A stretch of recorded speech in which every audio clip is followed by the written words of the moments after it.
अस्सलाम वालेकुम नाज़रीन, मेरा नाम अमीर हमज़ा है और आप देख रहे हैं खबरनामा टीवी।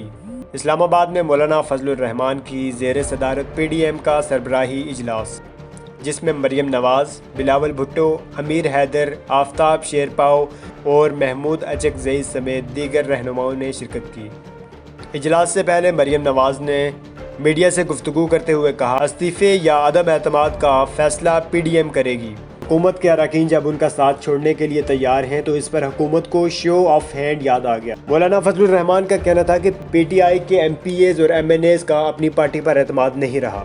चेयरमैन सेनेट के लिए हॉर्स ट्रेडिंग के वक्त हुकूमत को ओपन बैलेटिंग क्यों याद नहीं आई।